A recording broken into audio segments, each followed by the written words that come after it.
We're at the Sheepshead Bay stop on the B and the Q train, part of the Brighton line.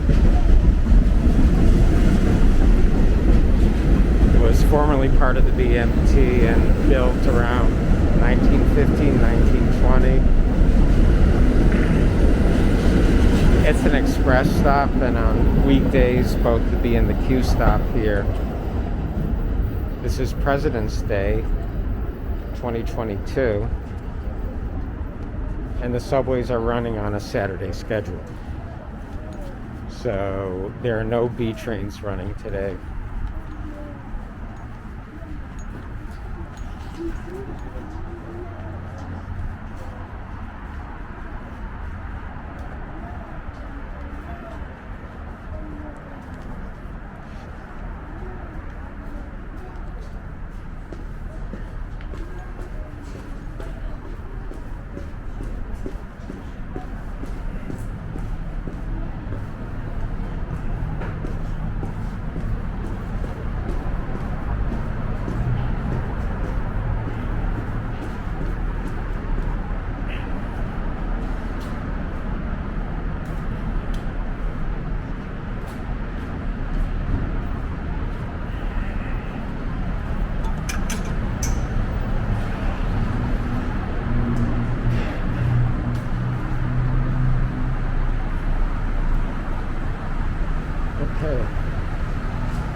Just get our bearings here for a second.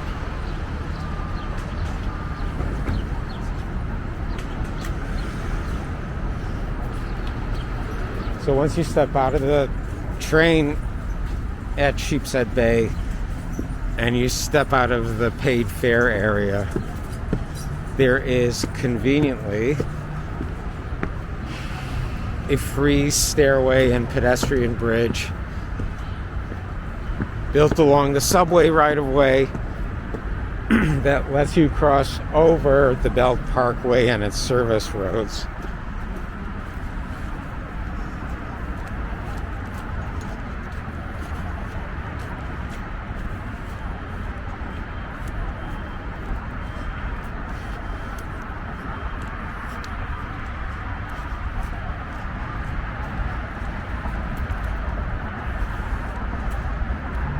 It's an unusual design for a pedestrian bridge or ramp.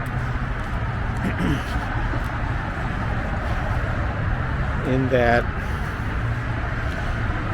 it doesn't have the usual city chain link fence.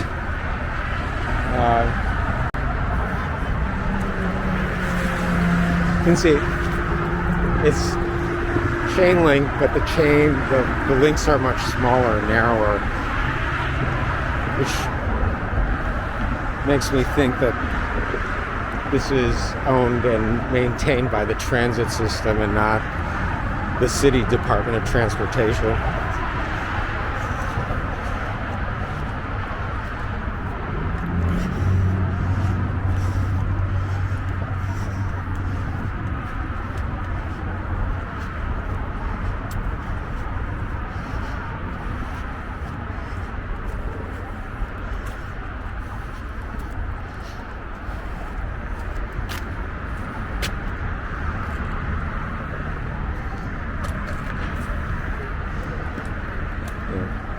This bridge does not meet ADA requirements.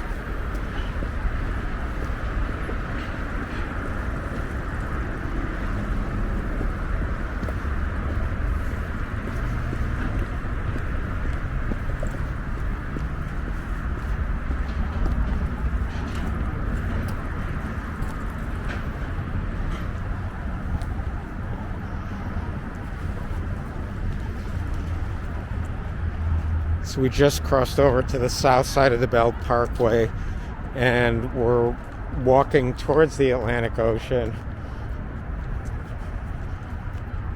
We'll check and see what street we're on in a second, but it was our first opportunity to turn southward and walk towards the water since we got off the pedestrian bridge.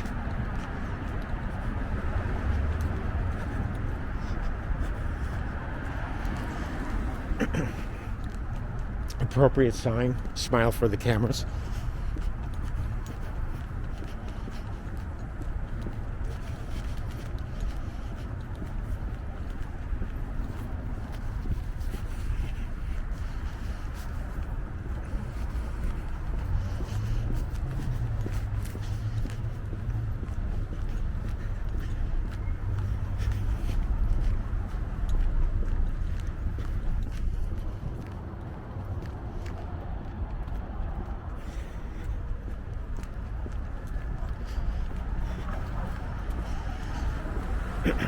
Unlike other parts of Brooklyn that were developed earlier, closer to Manhattan, where the electric and communications utilities are buried underground, or they run through unseen in backyards of homes.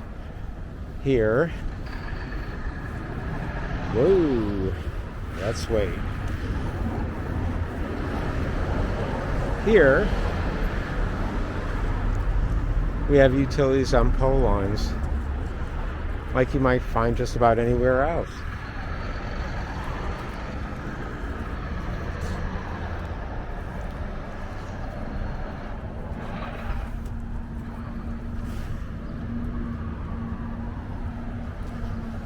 We're now walking east on Emmons Avenue.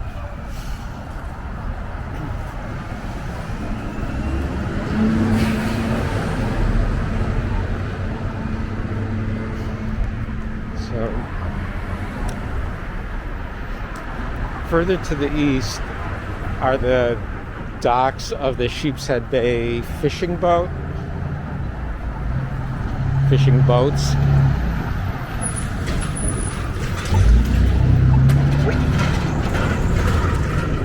We're going to cross the street here so we can walk on the side of the water for a bit on the dock side and on the promenade.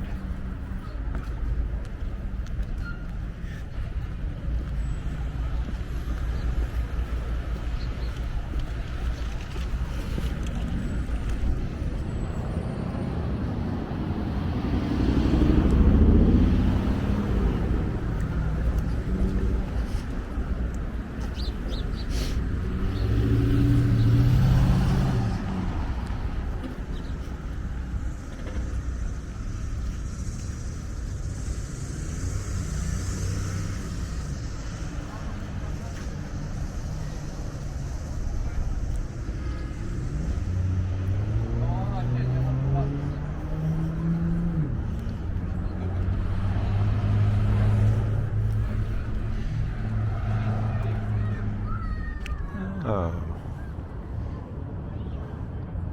there we go. Well, that's cute. Well, we're going to continue walking east on Emmons Avenue. You may be able to see in the distance one of the fishing boats that operate out of Sheepshead Bay. You can charter an entire boat for the day, or you can leave on boats that just leave on a regular schedule. I've never done it. I don't know how you reserve tickets.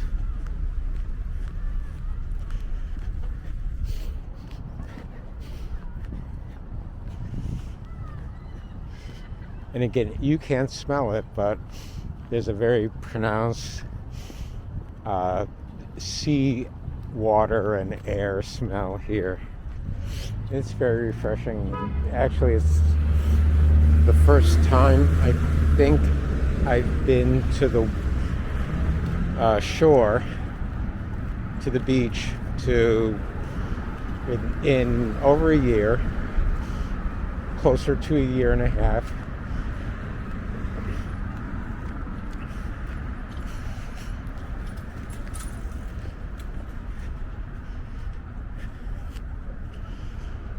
Just a second for more wildlife.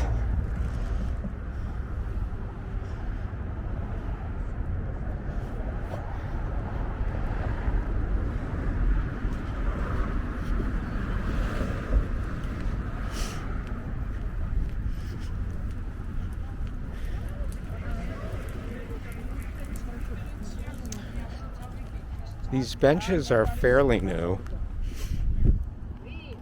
I don't remember if there were benches here formerly. I think there were. My guess is that they were the traditional Parks Department style of benches. These benches, despite being installed recently, are called World's Fair benches because that, I don't know what you would call streamlined, more cantilevered looking design, was first seen in the benches, the many benches installed in Flushing Meadows Park for the 64-65 World's Fair. Those benches, while looking essentially the same as these, were considered innovative at the time because the boards that you see on these benches were in fact made out of fiberglass for the World's Fair benches, something that I don't think had been done before on any kind of large scale. And the fiberglass boards were not painted green, but manufactured to come out green.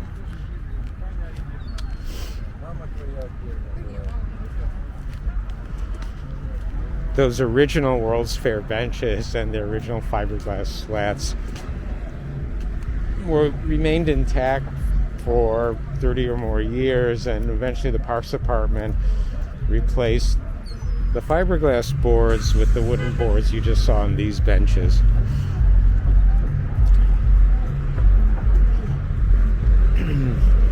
This bridge has a name. It's the Ocean Avenue Footbridge. What are you doing? I guess it's the Ocean Avenue Foot and Paw Bridge.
Alright, always good to review where you've come from on a walk, maybe not necessarily in life.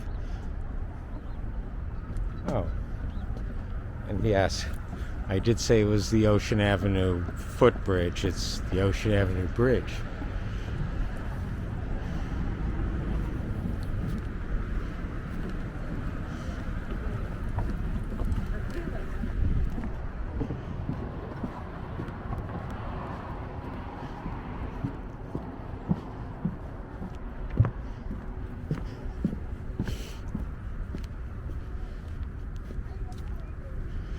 Let's take a look out into the water one more time. If you were to continue along Emmons Avenue, oh, all right, before we continue and before I tell you about Emmons Avenue, let me just point out, I believe these benches are similar to the ones that were installed on the other side of Sheepshead Bay before they were replaced by World's Fair benches. All right.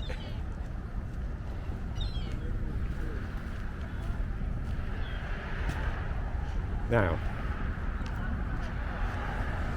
that we're on the other side of the water, we're no longer in Sheepshead Bay.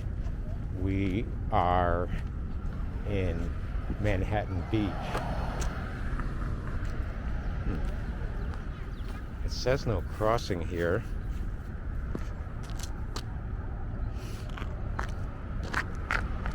All right. Let's press at the light.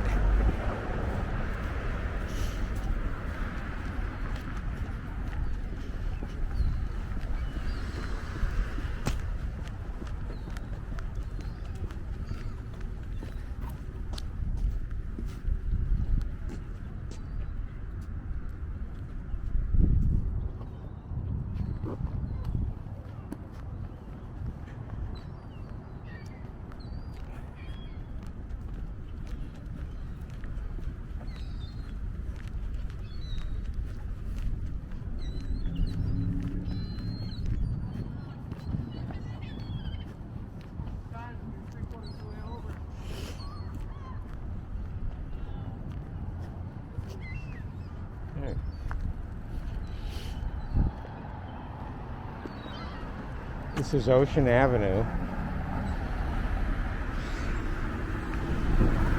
Ocean Avenue, if we were back up in the Midwood area, would be equivalent to about East 20th Street. There aren't such numbered streets around here as reference points. It's a different street naming and numbering system here. I'm optimistic we'll be able to cross later today.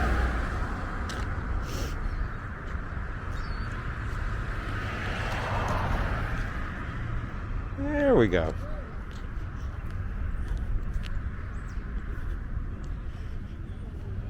So one street sign says that this is Rabbi Dr. Eli B. Greenwald Way. And across the street is the traditional name for the street we just crossed, Shore Boulevard.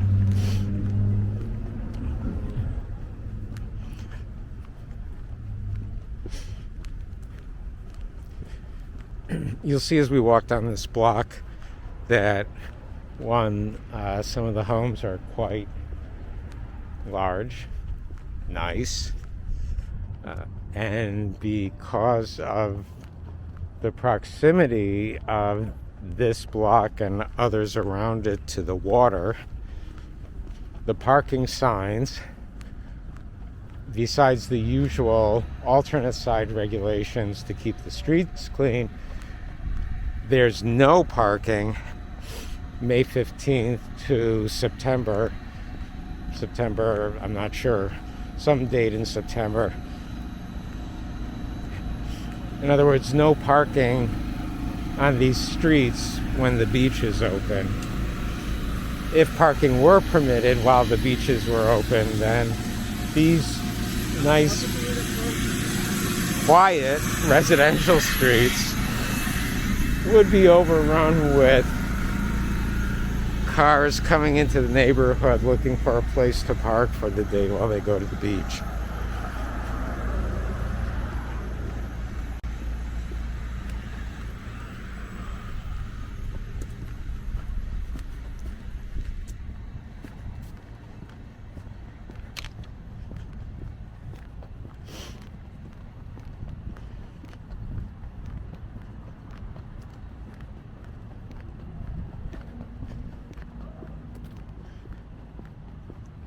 Is it my imagination, or are the houses getting larger the closer we get to the water?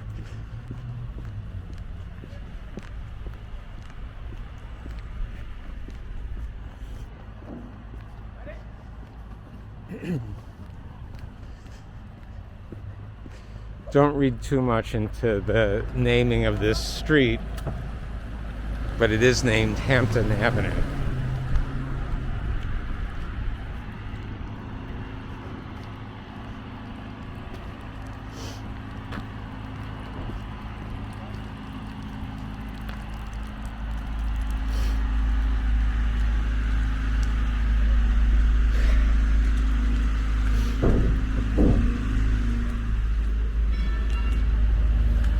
Should have mentioned when we first arrived at Sheepshead Bay and we first walked down Emmons Avenue that if we had continued down Emmons Avenue, we would have come to Randazzo's, a long-standing traditional red sauce Italian restaurant.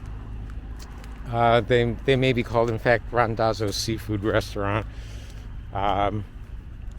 And their signature is a spicy red sauce that they put on everything.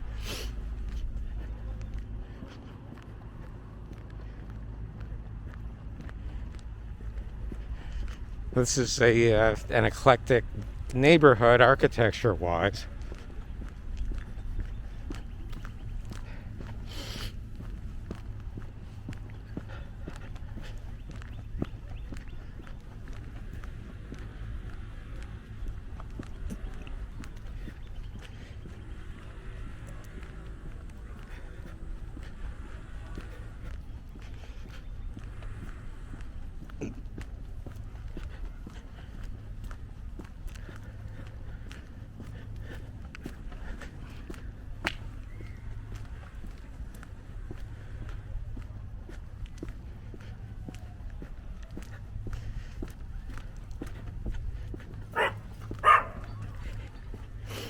And a friendly welcome from one of the neighbors.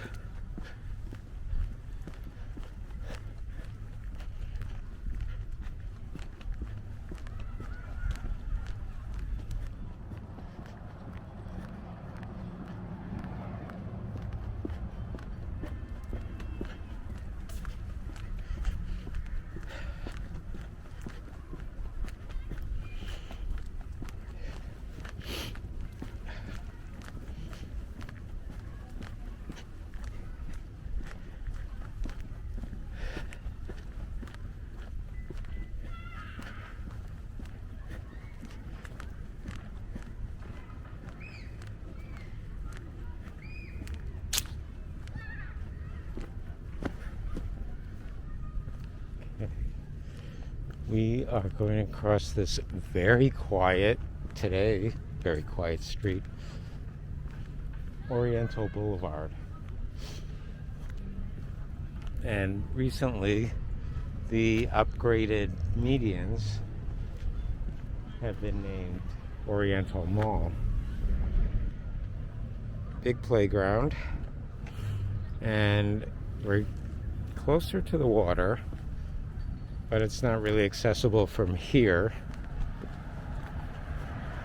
So now we are walking west on Oriental Boulevard towards the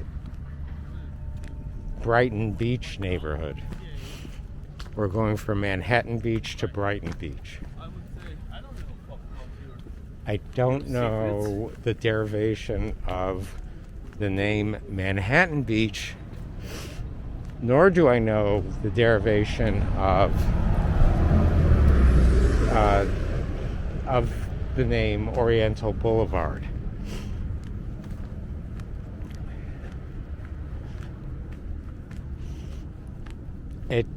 Oriental Boulevard does end at the entrance to the Kingsborough Community College campus. That's a mouthful.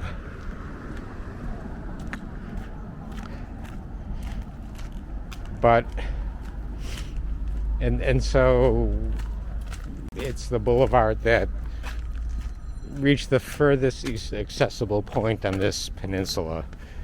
Is that why it's called Oriental Boulevard? I don't know. Why is it called Oriental Boulevard?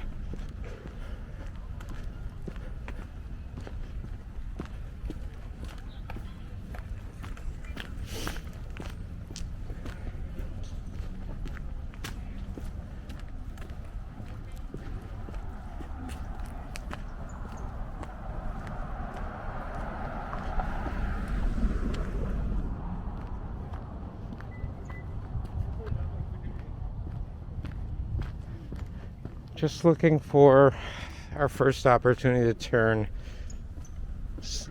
left or south towards the water. Our first opportunity to have public access to the water. In other words, the boardwalk.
You can imagine if this were a summer afternoon, if this were 3 months later, starting in Memorial Day weekend when the beach is open, that this street would have much more traffic and you would see many more pedestrians.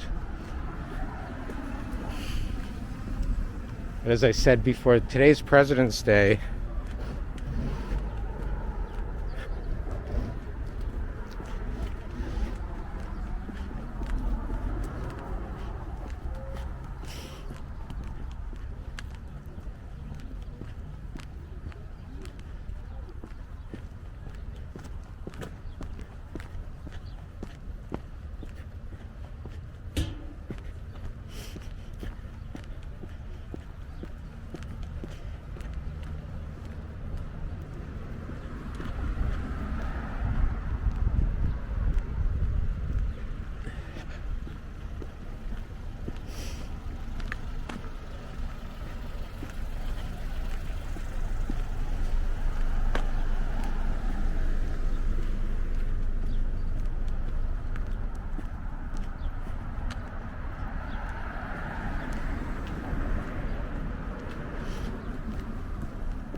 You just crossed West End Avenue, not to be confused with the one in Manhattan.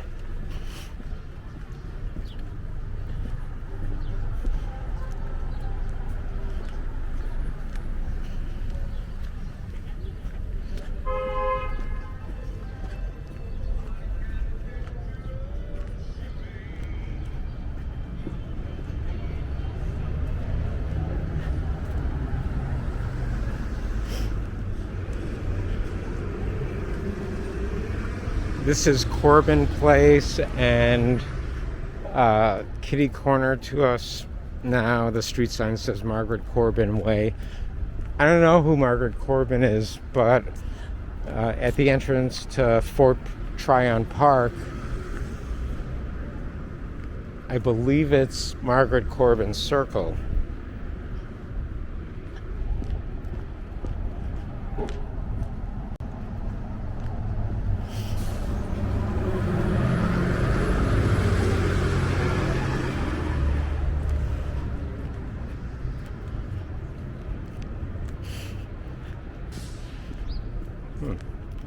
We could be in Miami.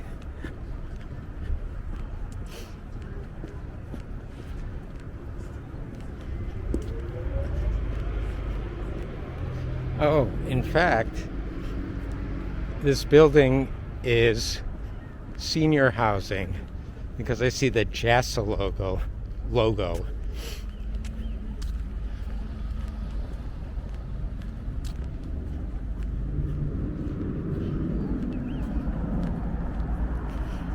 Hey.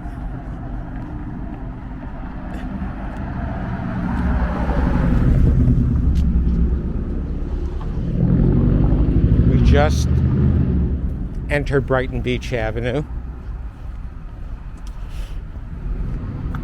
and I guess the Brighton Beach neighborhood.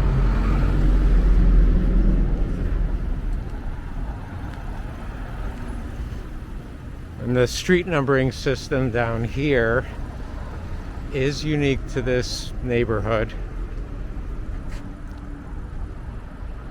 Can we see it?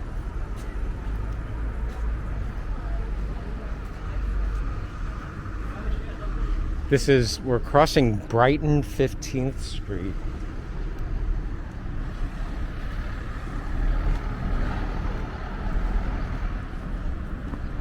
Not to be confused with what we might later see as East 15th Street or West 15th Street.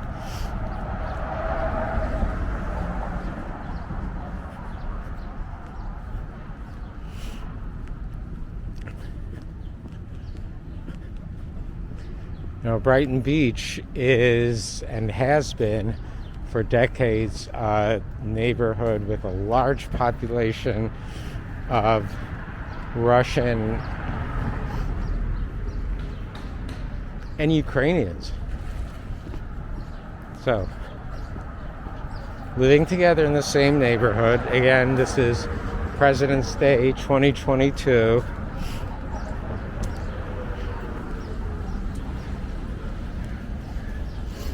With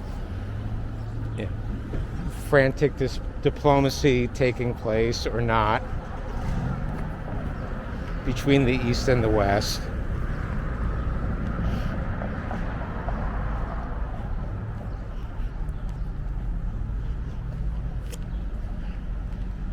But you wouldn't really know that from walking these streets.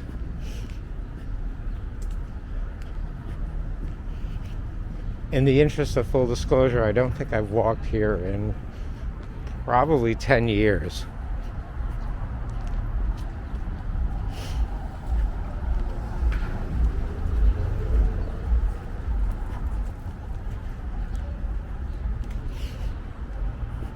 I'm thinking that this is quieter than it was pre-pandemic on what is essentially a weekend day.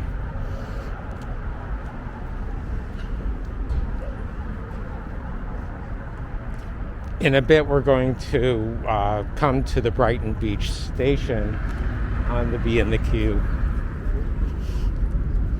and we'll be the blocks of Brighton Beach Avenue under the L used to be, and I hope they still are, full of Eastern European food stores, grocery stores, restaurants, and also, if we're fortunate, we'll see a good Eastern European restaurant or two on the boardwalk itself. Real sit-down restaurants.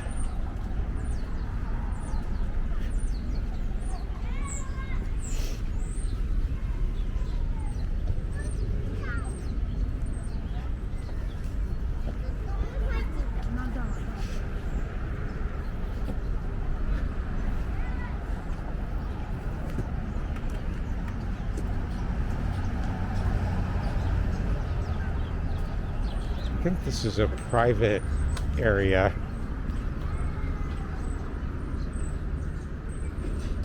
I don't know to what extent it's open to the public.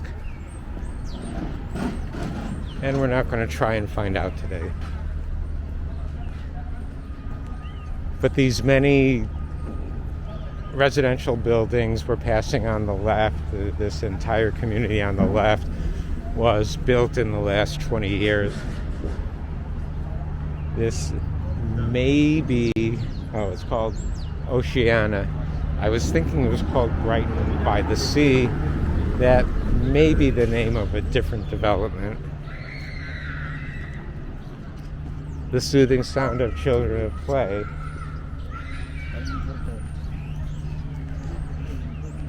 And you can see the owl coming into view. The B and the Q line.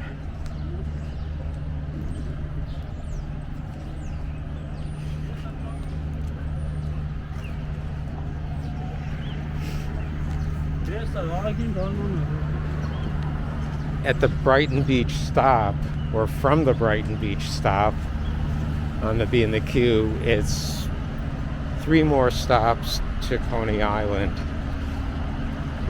Ocean Parkway, West 8th Street, New York Aquarium, and Coney Island. I don't know if we're going to make it all the way to Coney Island today. We'll see. We'll see.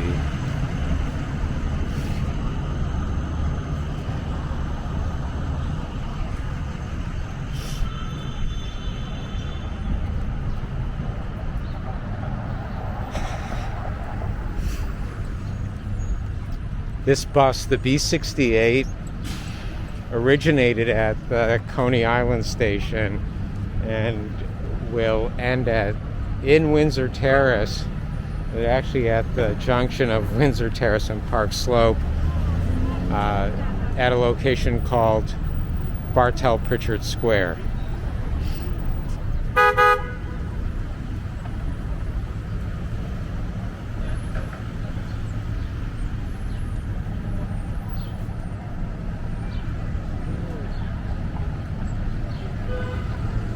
Waiting for the light to change. Waiting. All right.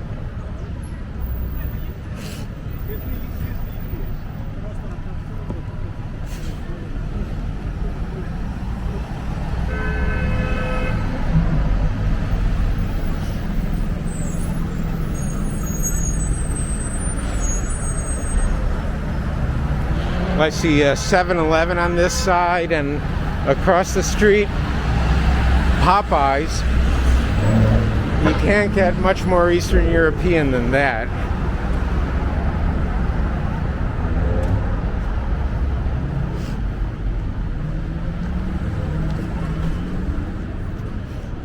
Signs for the benefit of subway customers at this station in English and Russian.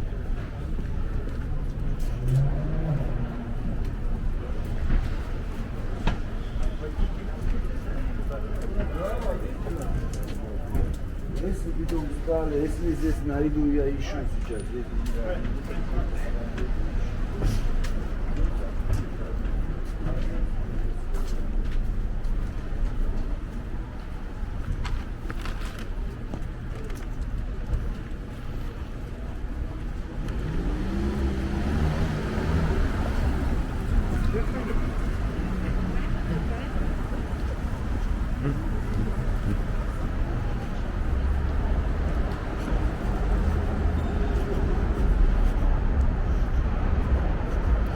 And looking across the street, I see Dunkin' Donuts, Starbucks.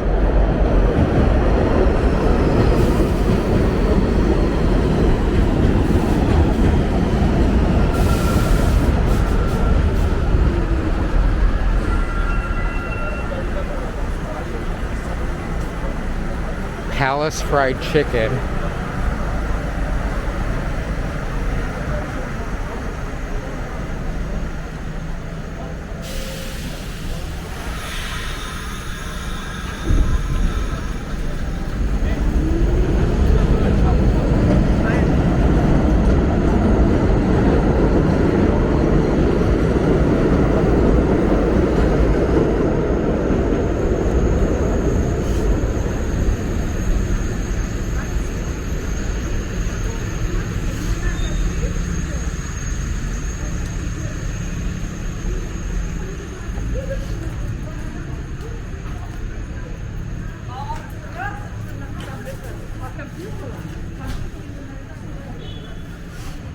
There's a sign in Russian at least.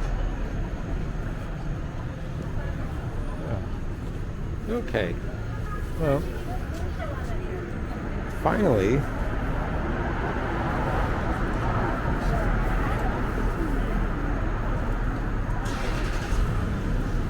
let's just take a look for a second.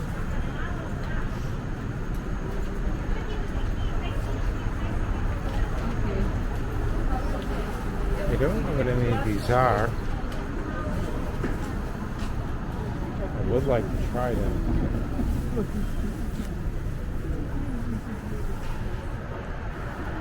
When I next come back.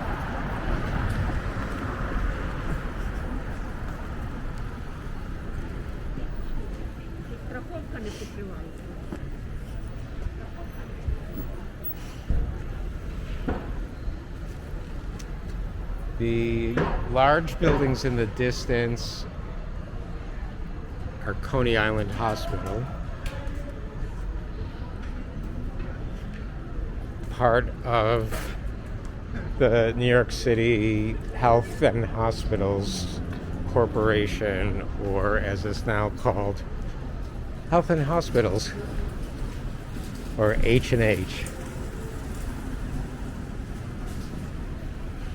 There's a closed food store across the street called Exquisite Foodland. With a name like that, how could they have failed?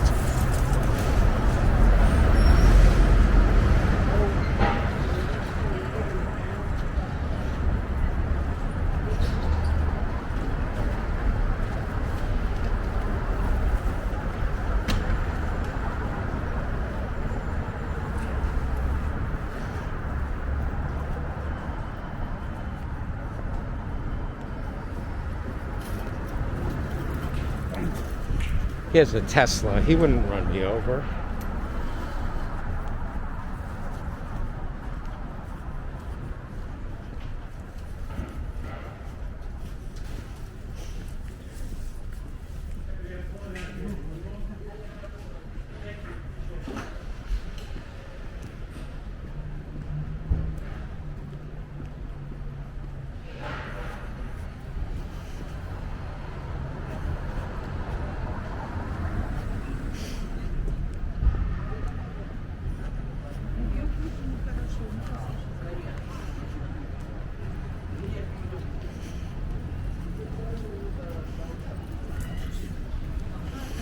Coming up across the street, the Ocean View Cafe.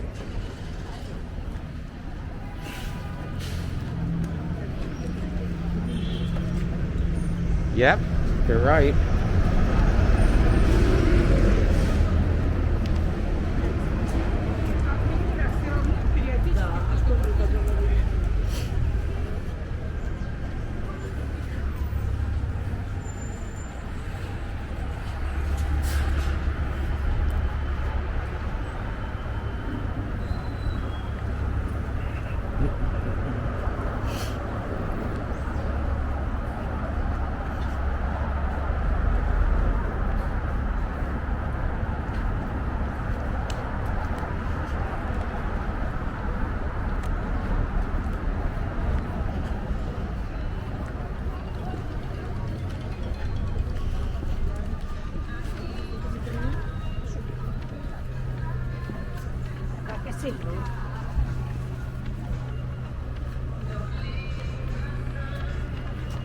All right, let's turn south on Brighton 2nd Street. So I think when we first entered Brighton Beach Avenue, it was at Brighton 15th Street, and now this is Brighton 2nd Street. So 13 blocks, 0.65 miles on Brighton Beach Avenue. We're one long block from the water, so let's see what it looks like at this point. I think if we enter the boardwalk, if we continue to our right, which would be to the west on the boardwalk, it will become the Coney Island Boardwalk and continue for another couple of miles.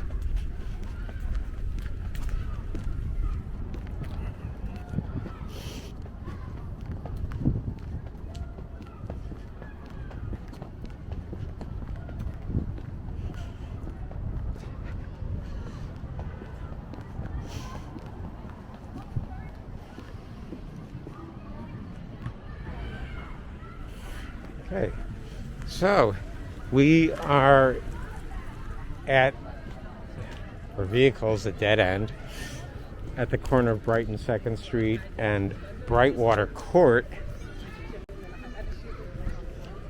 There's a municipal parking lot here, the Brighton Beach Municipal Parking Lot. So you can see today, even though it's a holiday, I think meters are in effect. So you park here, you have to pay. And even though it's a holiday and the beaches are not open for bathing, but the boardwalk and the beach area is certainly open for walking,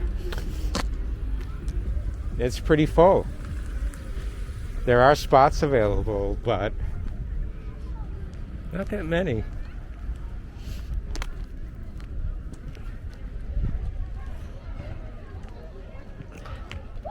And then during the summertime, the beach season, as they sometimes say, forget about it.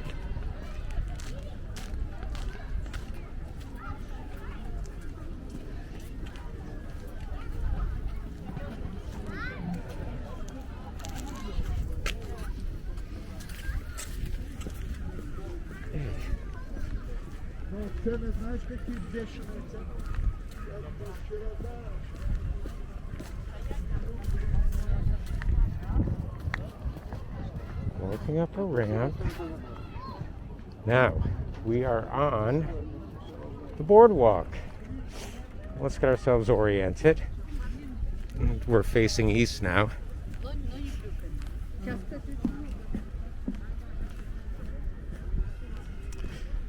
This section of the boardwalk looks like it was recently rebuilt. These boards look quite new.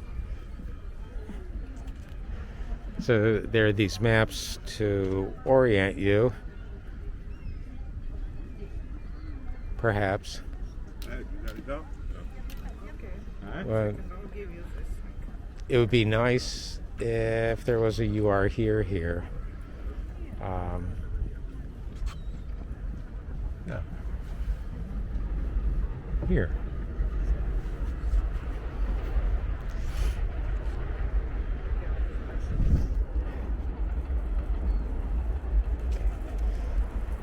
This is, in the Parks Department parlance, a comfort station. I believe it's open all year. I'm going to investigate whether it is or not. I'll return shortly.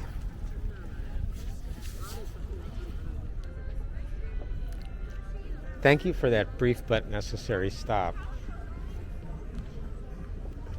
We're walking east on the boardwalk at Brighton Beach. By the way, this comfort station seems well maintained. There are many fixtures inside. None of them were marked out of order. Soap dispensers were full. Really not a horrible experience. So, many birds.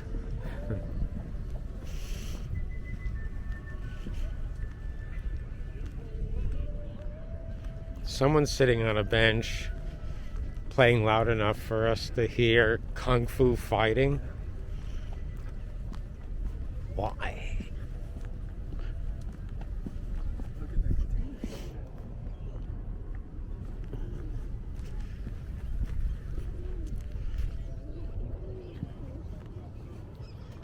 Now we have pigeons in addition to seagulls. What? Oh, I wonder if anyone's feeding the birds. The on the far side of the water is the private community of Breezy Point. Breezy Point is in the borough of Queens. In order to get there, Breezy Point is the extreme western end of the Rockaway Peninsula. From here, well, if we were to walk, we would have to follow bike and pedestrian path a couple of miles to the Marine Parkway Gil Hodges Memorial Bridge, which would connect us with the Rockaway Peninsula and Jacob Riis Park. So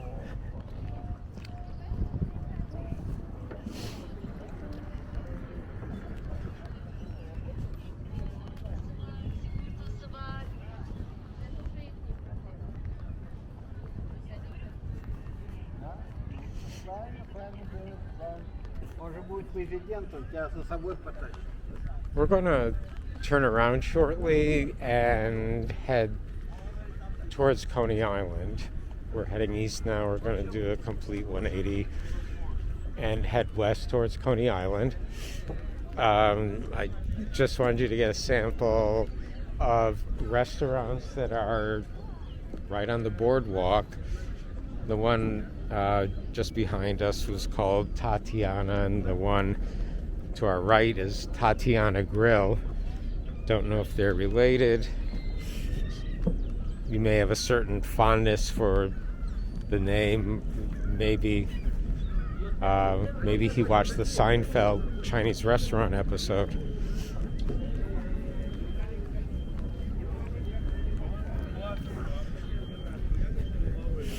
In the distance, maybe you can see the parachute jump, or what remains of it. I'm not clear on the complete history. It was a ride at Coney Island at one time, and I think before that it may have been a ride at the 1939 World's Fair.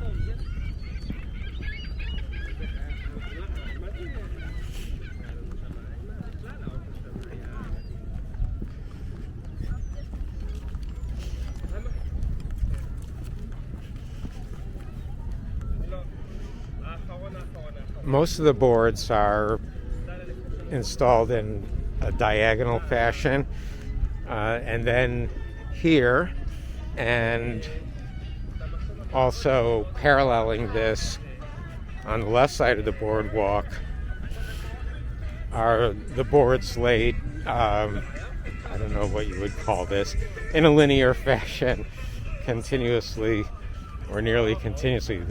These are the lanes for bicycles. You know, it's easier on the tires when the boards are installed this way. Why are you not seeing any bicycles right now? Bicycles are not allowed on the boardwalk, I think after 10 a.m. on weekends and I guess holidays.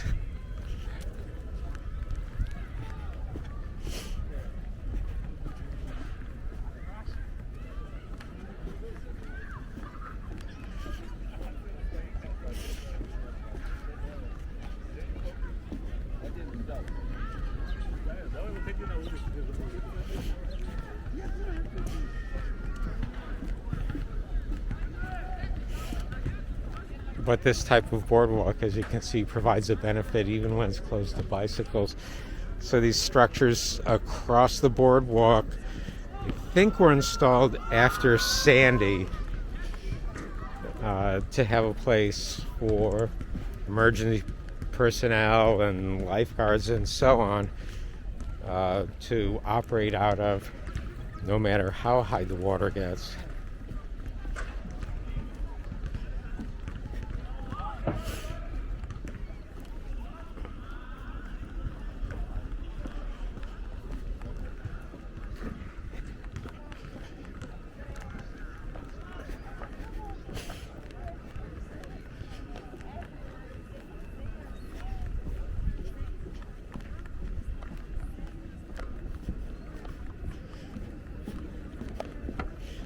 Here's an older section of boardwalk.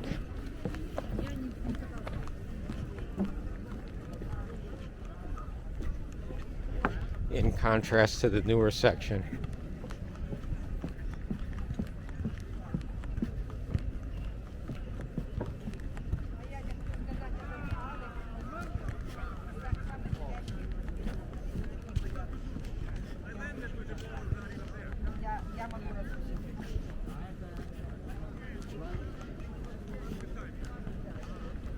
The boardwalk, I think for its entire length, is officially named the Regelman Boardwalk. I don't know who Regelman was.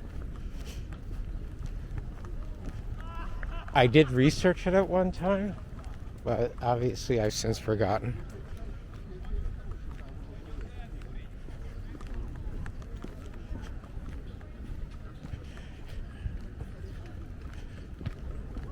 If you can see the boardwalk itself, it's now some kind of composite, or maybe concrete. I don't know what it's made of exactly. I do remember it was a source of controversy in the news for months or years about replacing wood with something that's not wood.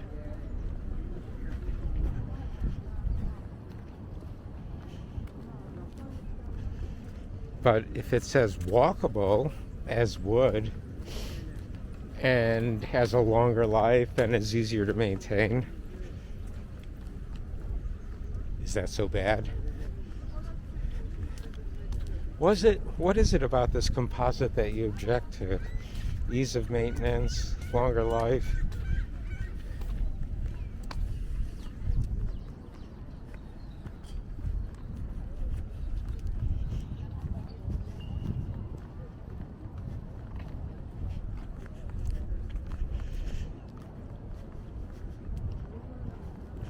There are red flags installed at the shoreline, I guess, as a reminder. No swimming allowed. It is February.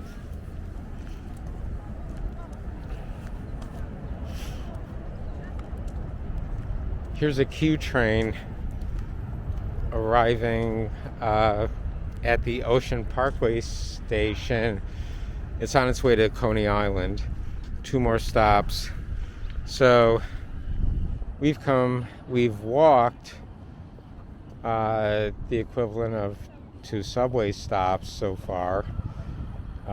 We actually walked much more than that because we're quite a bit far south and we were quite a bit further west than the elevated line at the beginning of the walk. This is the southern end of Ocean Parkway, and Ocean Parkway continues all the way up, I'm going to say, for 5 miles or more until it becomes the Prospect Expressway, which connects to the BQE. But for the entire length of Ocean Parkway, or almost the entire length, except for the northernmost blocks, there are landscaped medians. Median may be the wrong term because there is one each on the west side and the east side of Ocean Parkway.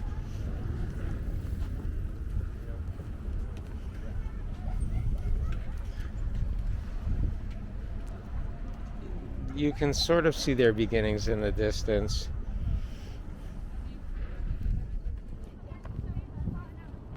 The median on the left, which is on the west side, has a bike path fully protected from traffic its entire length and separated from an immediately adjacent bench, seating, and pedestrian area by an iron railing that runs pretty much the entire length of Ocean Parkway. On the eastern median of Ocean Parkway, it's reserved for pedestrians only. But don't be surprised if you see an occasional bike.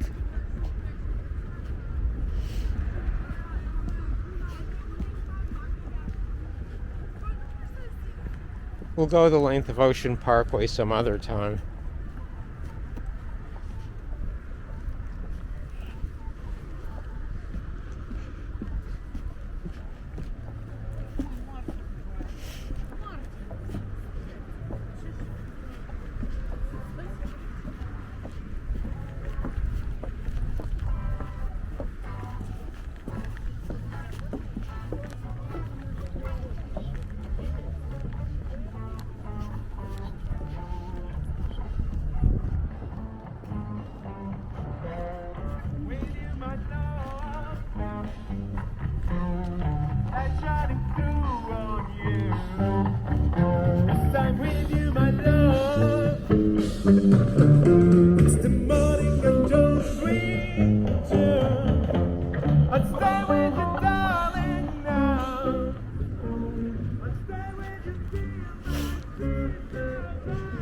The guy's pretty good. He's singing without moving his lips at all.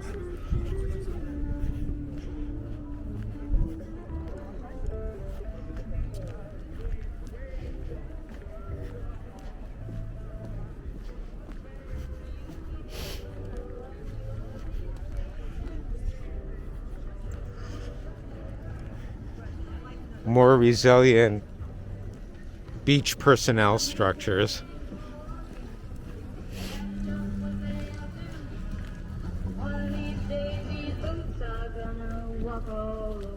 Do, do, do, do, do. Hey. There's a certain appreciation here for the songs of the 60s. Why those songs?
On our right, we'll be passing the New York Aquarium. The New York Aquarium suffered a lot of damage as a result of Sandy. It was closed for a long time, and then they started on a major reconstruction project. It reopened, I don't know, a couple years ago, maybe just before the pandemic, and then that, of course, affected attendance.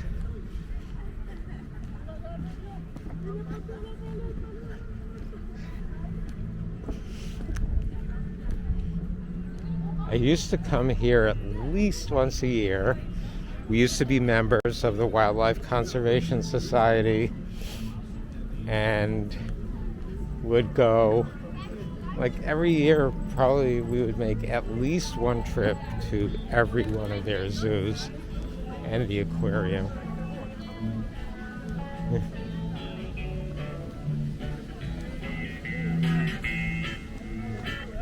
But I haven't been in the aquarium in years.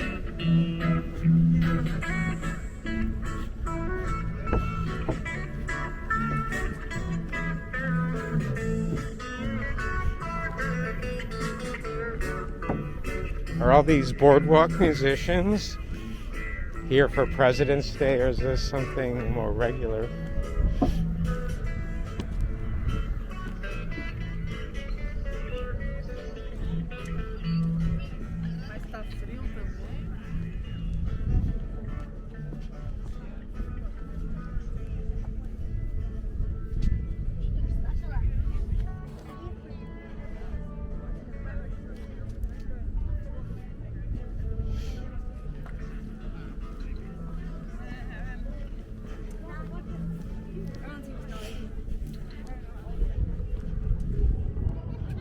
According to that Parks Department sign, you can, the operating of hours of the boardwalk are 6 a.m. to 1 a.m. But the beach itself, walking on the sand, can only take place until 9 p.m.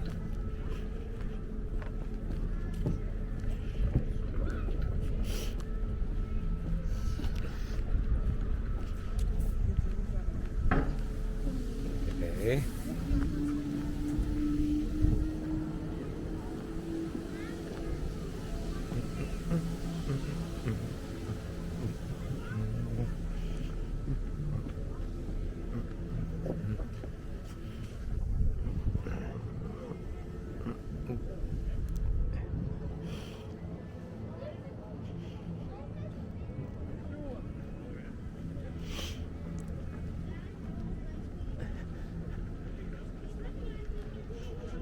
Oh, they're trying out paint samples.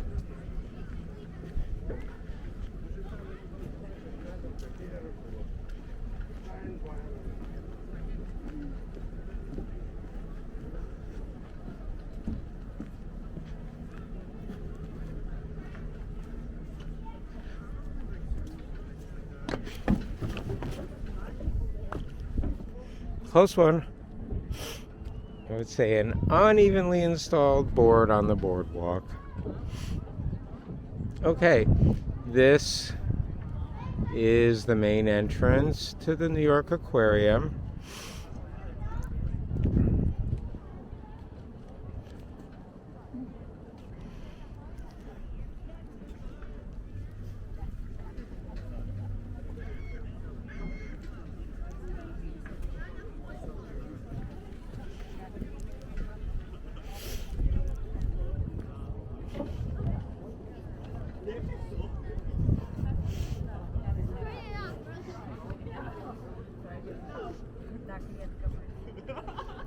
Well, actually, this is the main entrance to the New York Aquarium.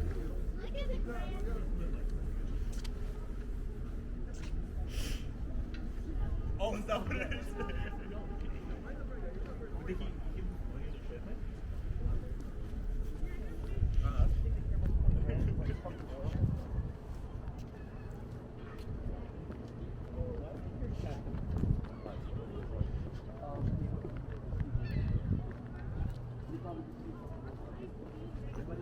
Oh, they already have this before.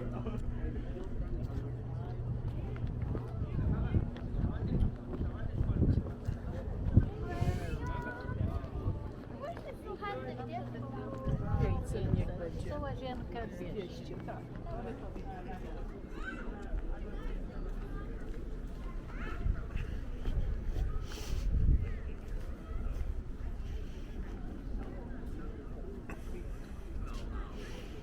And in the distance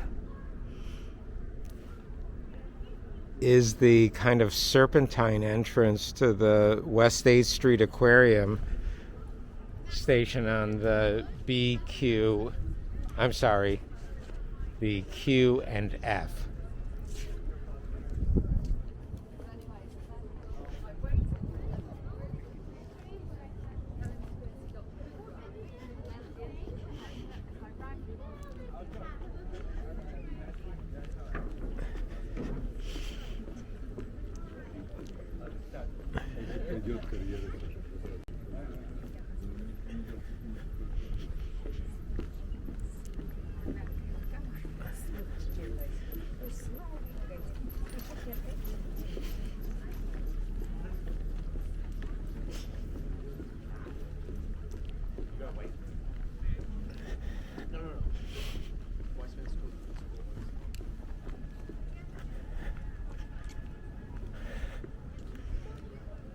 Okay, now we've arrived at the eastern end of the amusement area.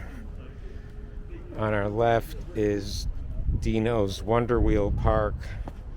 On our right is a roller coaster. I can't remember the name.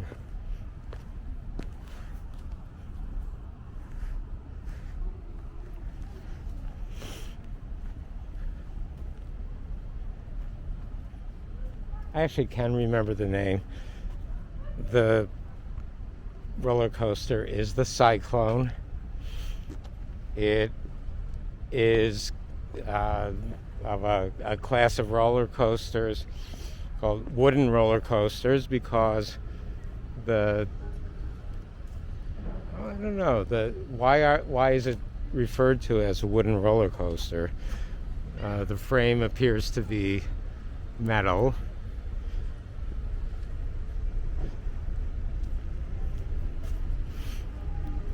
Anyway, the Cyclone was built in 1927, I think, and it's been in operation continuously since then. It gets inspected every year by the New York City Buildings Department before the ride season begins. And this first drop here, just to the right of the word Cyclone, that is one scary drop when you are actually up there. When you go over the top, you literally go over the top, and it looks like it's impossible that the car could stay on the track on the way down. But miraculously, it does.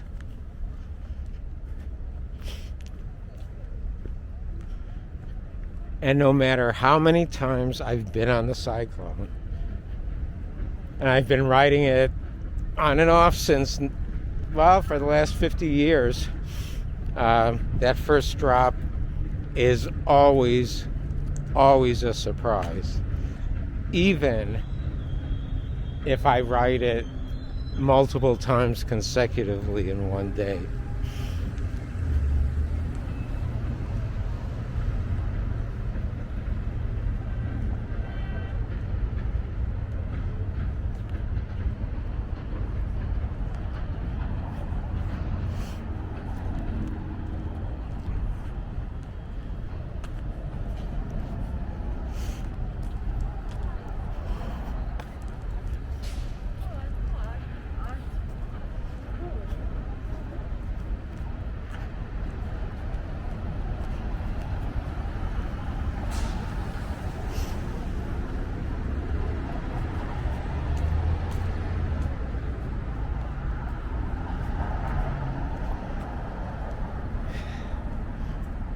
Well,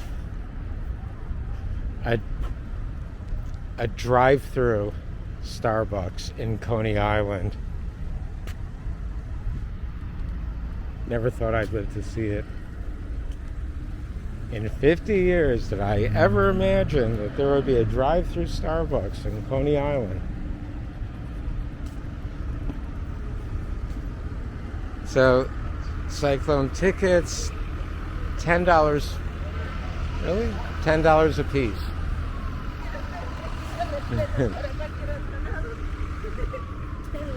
I'm pretty sure the first time I rode it in the early 70s, it was less than $1.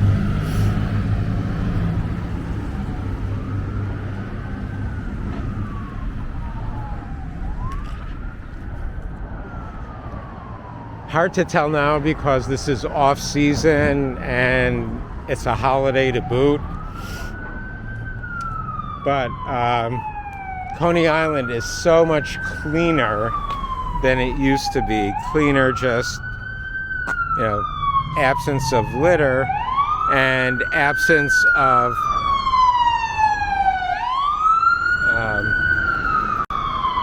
what in the early 70s we would call bums.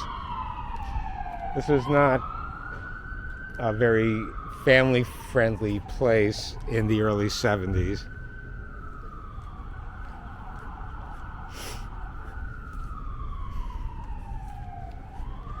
I think that first drop on the cyclone is 60 degrees, but I'm not sure about that. Fact check.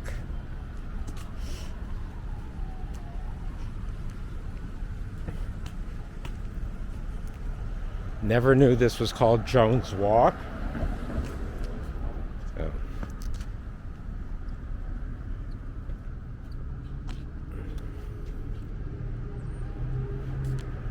Let's get a little closer. I guess let's go.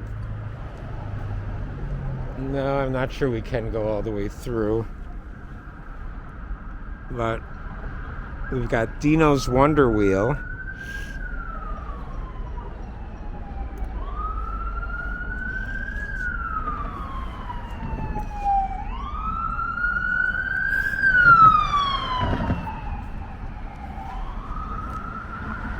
And I think it's over 100 years old, or if not over 100, it's very close to 100 years old. I first became aware of it during season 1 of Sesame Street in 1969 and 1970, when a film of the Wonder Wheel was a small part of maybe a 2-minute film about wheels generically.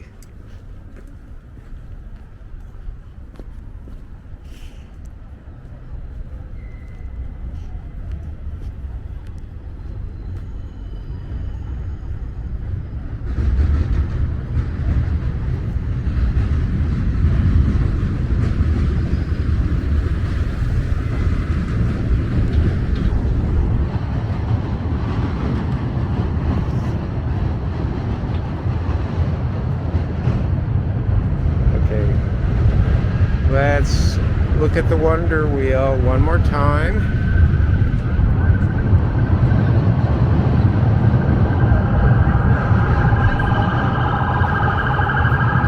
And what do we have here?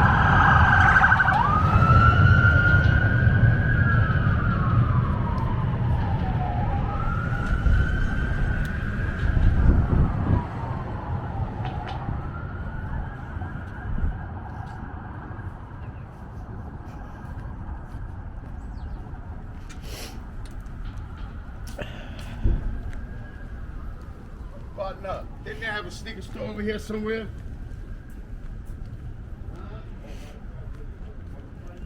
Wish I could help him.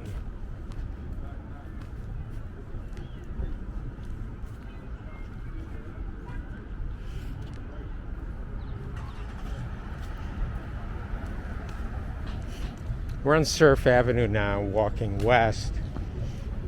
On both sides of the street are many food locations, some of them fast food, some of them sit-down places.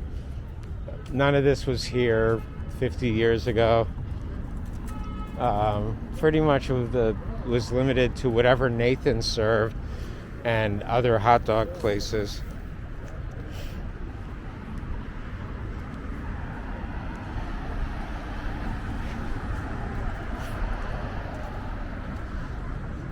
when the BMT subway was built in the 1915s, 1920s, 4 lines: the Brighton line, the Culver line, the West End line, and the Sea Beach line, all terminated at Coney Island, Stillwell Avenue, across the street. The lower part of the facade that says BMT lines, and in the center BMT, is a restored facade from the original station from the early 1900s, 1915s, 1920s. But the entire Coney Island station complex was rebuilt, again, I'm going to say about 20 years ago, and is now ADA accessible. It is, I think, solar powered, and maybe, I don't know if it's a net zero energy facility, but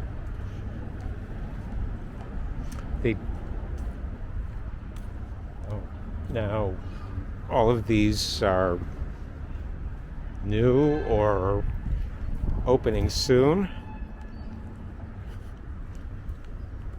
Thor Equities.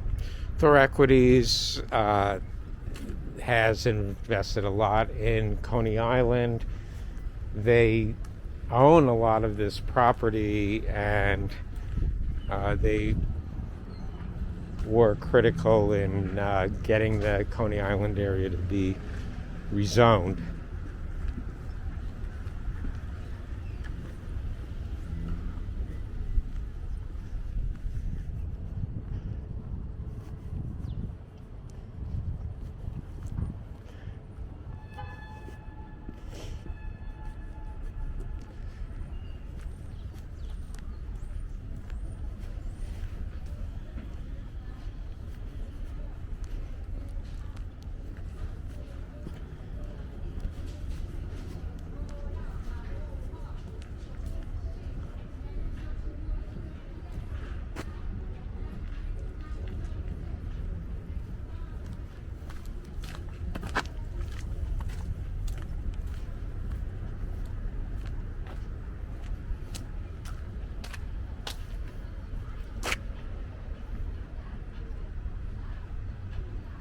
I'm not sure what's going on here. Maybe they're installing or testing new rides prior to the ride season opening in the spring. Not sure how soon. I think in the last few years it's opened before Memorial Day. Well, not pandemic years. But this ride that is peeking up beyond the fence across the street is called the Thunderbolt. In that approximate location was a roller coaster designed a lot like the Cyclone and approximately the same age as the Cyclone, called the Thunderbolt. And that original Thunderbolt, or at least films of it, were featured in as background in part of the film Annie Hall. In Annie Hall, Woody Allen's character Alvy Singer said he grew up in a house under the roller coaster at Coney Island. And indeed, the Thunderbolt did have a little white house-like structure under the roller coaster hills. So it appeared to be a plausible concept in the film.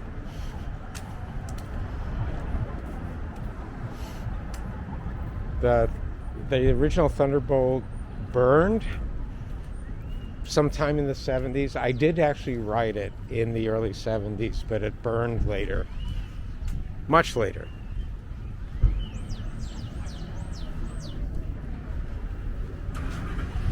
Well, there we are. I think most people will recognize this place.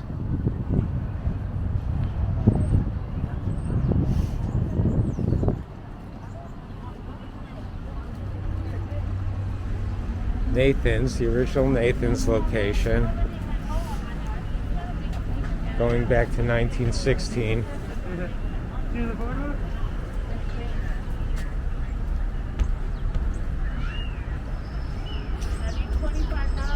It is open. It's open all year. If we come here during the season or in season, these all these panels on the side would in fact be open, and there would be several lines of customers.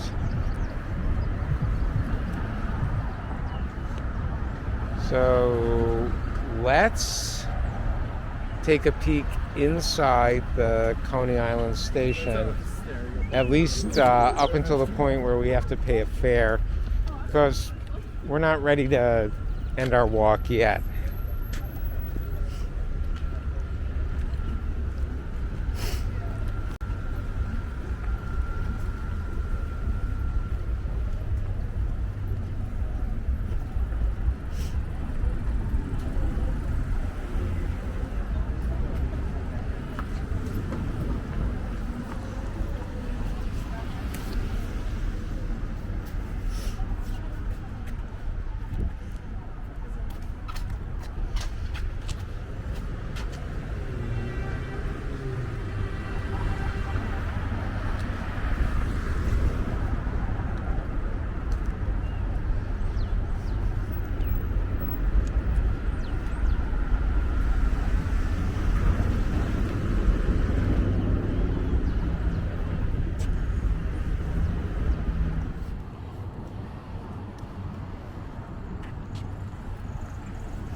Prior to the rebuilding of the Coney Island station,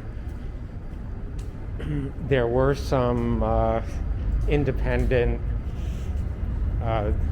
stores located at street level, including I think it was Ralph's Sweets. I don't remember. It was a store that sold store-made chocolate and chocolate-covered pretzels and chocolate-covered graham crackers.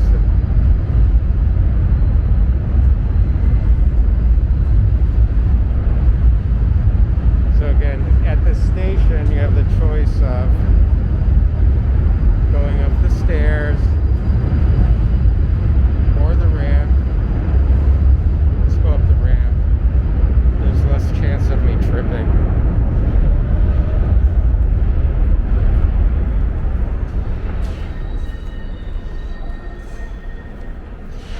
Percent for art in the subway. Okay. This is as far as we're going to go in this station today, because we're going to continue walking. But again, the DFN&Q and once you get through the turnstiles, there are ramps leading up to each platform. So again, the station is fully accessible.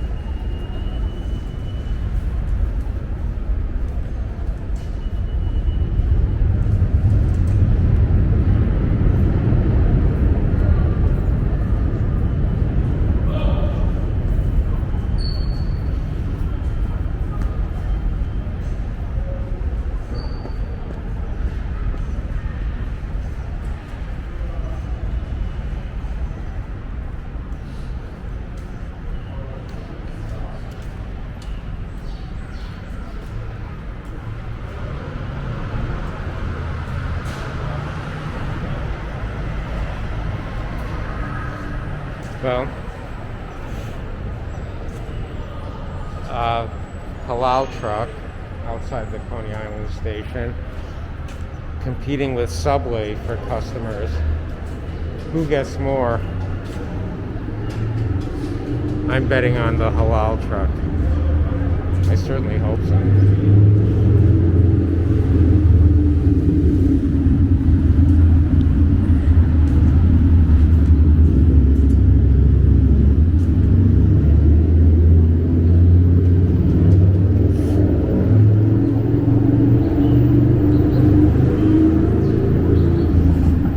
Well, a number of green cabs here.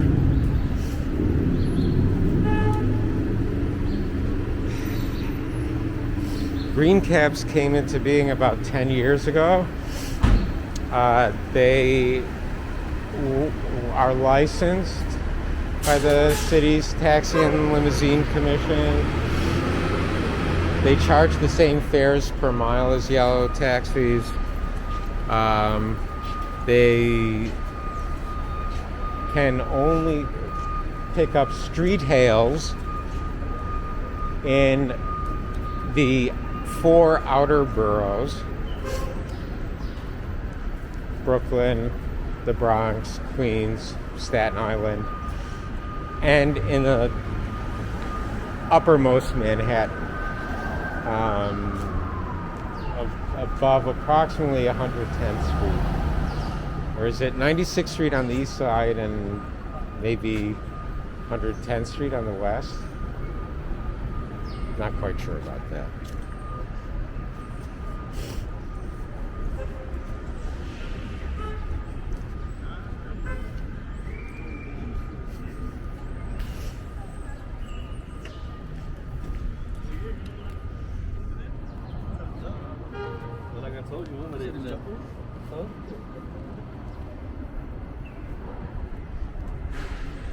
Let's just digress a little bit here.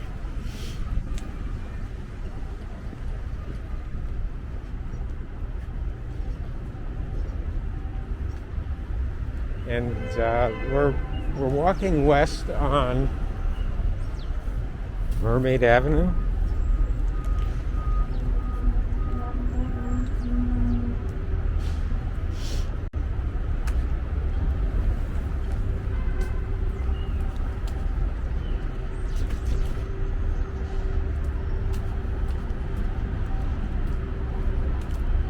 Approaching Mermaid Avenue and West 15th Street.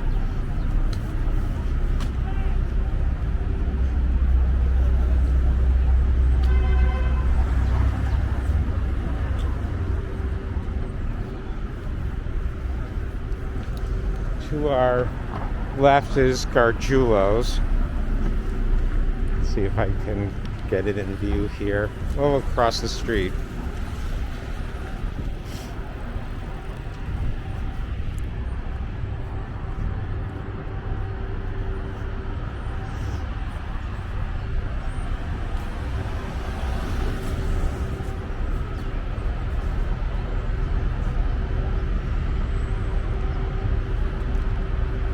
And Gargiulo's has been here forever.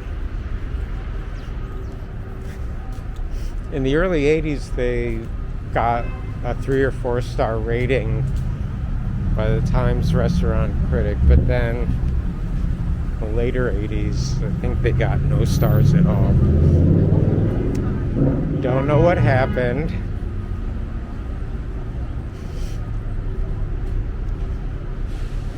I've eaten there several times. Every time I've eaten there, the meal's been fine. Most of the times I've eaten there, I think I only ate there once as a regular walk-in customer. Almost all the other times have been as part of a banquet of some kind.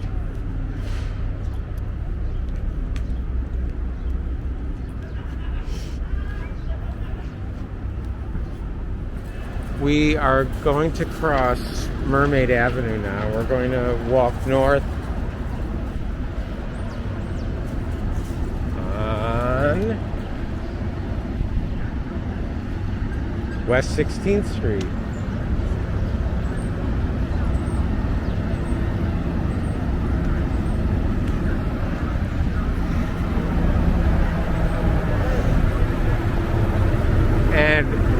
are lucky enough, serendipitous enough,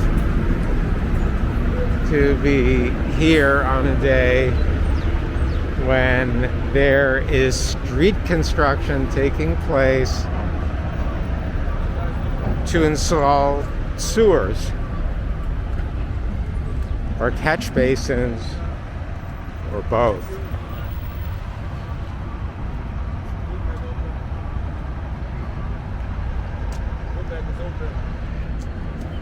I'm sorry? The boat bag is open. Want to close it? Oh, please, Yes, thank sir. you. Thank you so much. You're welcome. I had no idea. It's okay.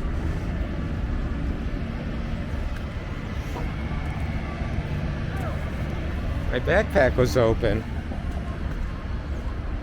My backpack.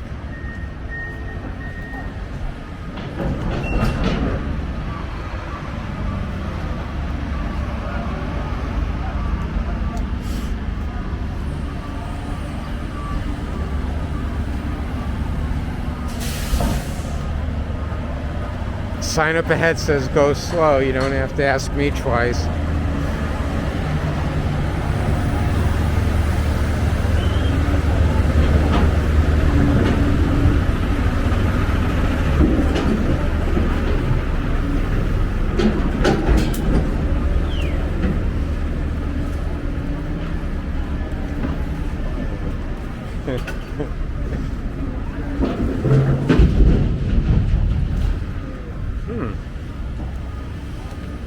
For what it's worth, on the side of the dump truck, the name of the trucking company is Phantom Trucking Company.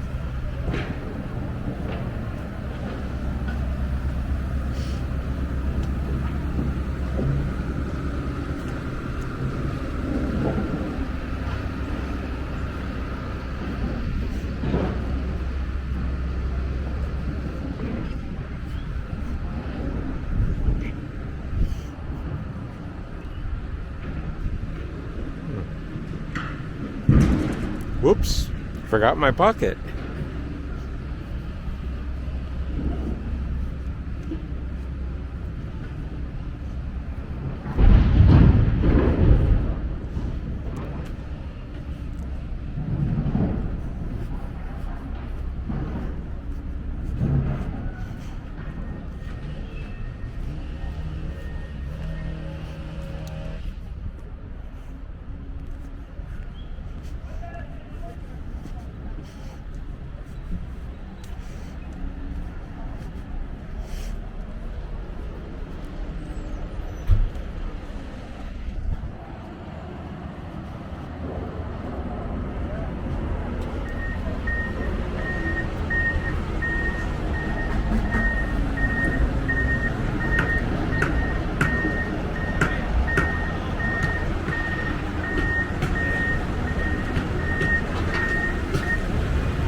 So back to, well, not back to, we just arrived at Neptune Avenue and we are turning back east now on Neptune Avenue. No trip to Coney Island or especially Neptune Avenue would be complete without pointing out Totono's. It's been here for almost 100 years and they make wonderful pizza. It's survived many travails. They had a major fire years ago. They had damage from Sandy, and every time they persevered and they rebuilt. And my introduction to Totono's came around 1987 when I walked in there and not knowing what the protocol was, but thinking that the standard operating procedure is that I walk up to the counter in the front that separates the small dining area from the kitchen, and I order my pizza and sit down. And as I started to walk up to the counter, thinking I would place my order, a woman that I was walking towards says to me, "Sit down." And I obeyed, of course. We obeyed. There were two or more of us. We sat down. She came over and took the order. It turns out she's the current owner.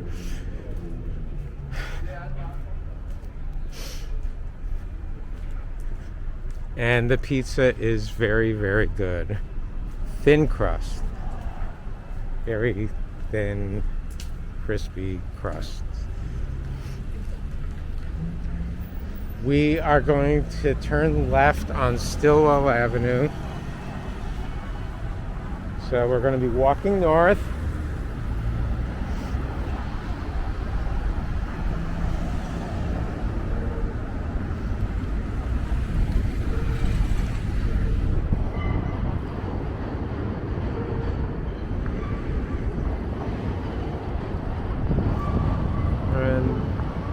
We're going to see a train crossing Neptune.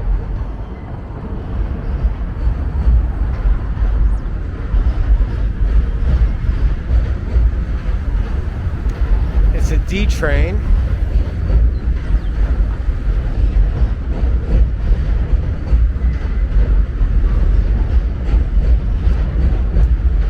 D train's crossing Neptune, and now we are.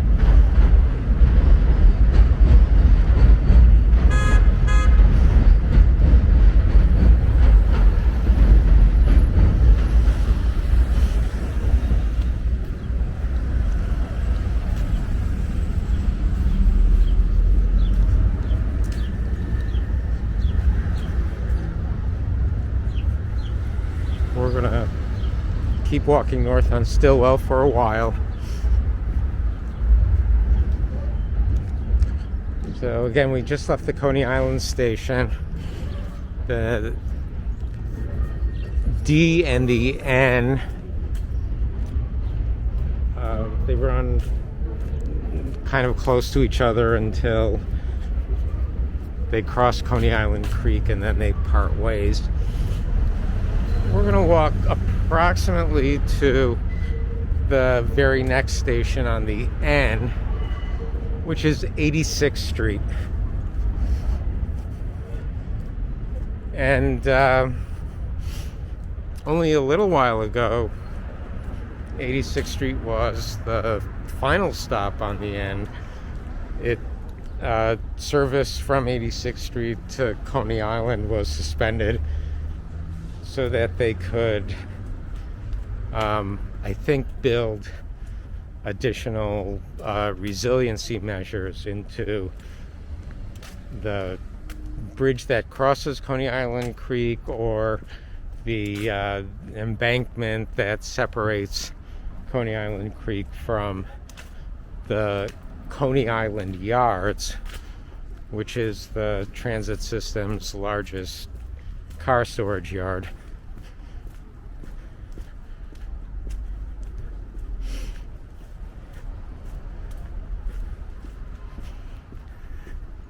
Here we have car storage of another type.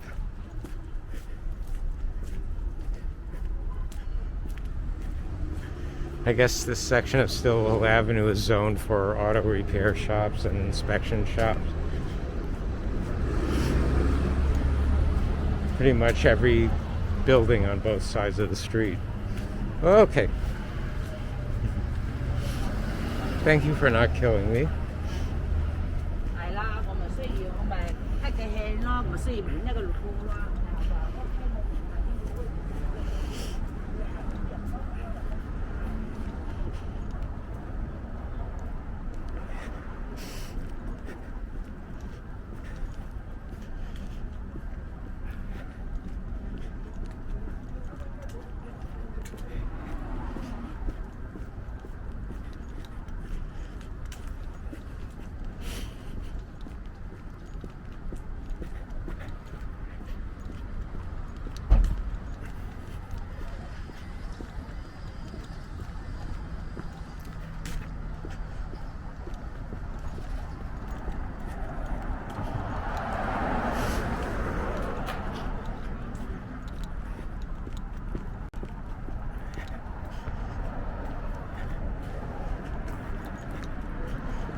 Then we're about to cross Coney Island Creek.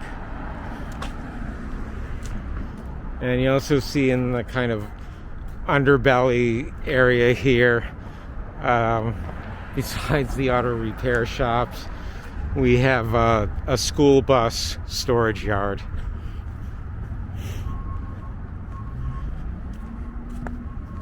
I don't remember how many New York City public school children are provided school bus service through the city's Department of Education, but all of the school bus service is provided by private operators, or historically has been provided by private operators. And we're crossing Coney Island Creek.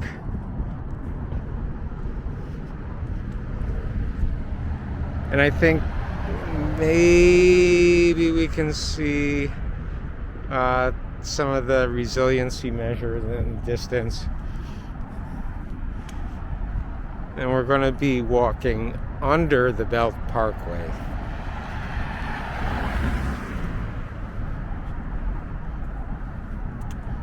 NYC Ferry is due to begin service to Coney Island sometime in the next year. I don't know how close they'll get to this or whether the ferry will come up Coney Island Creek at all. I don't know where the ferry stop is supposed to be located. I pretty much don't know anything about it.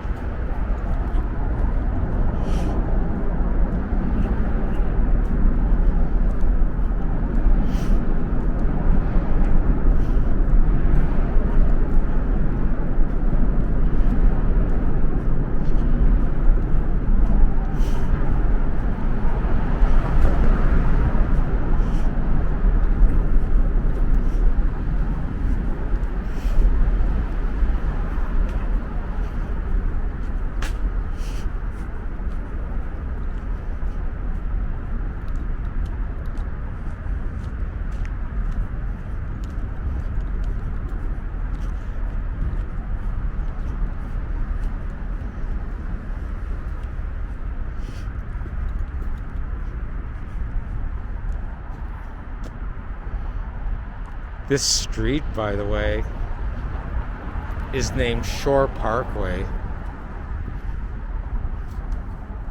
Aptly named.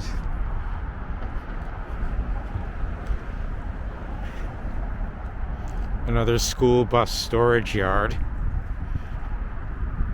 beyond the cars parked on the sidewalk.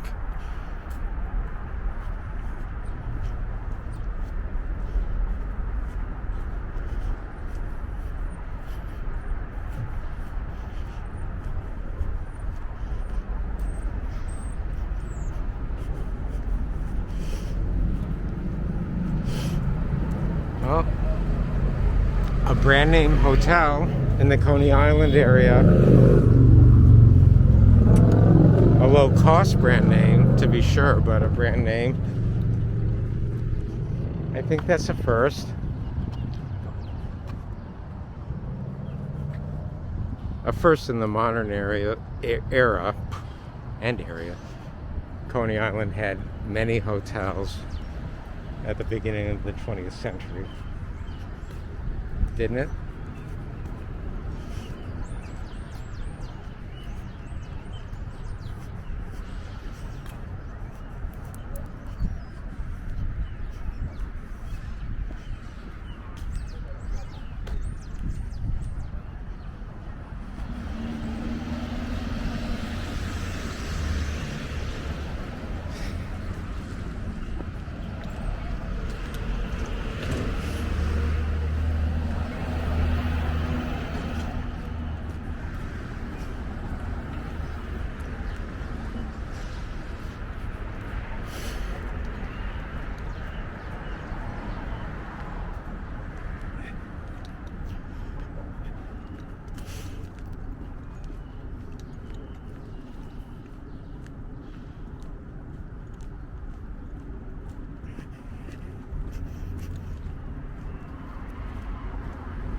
And there's a D train heading to Coney Island.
Across the street on the other side of the L is the John Dewey High School campus.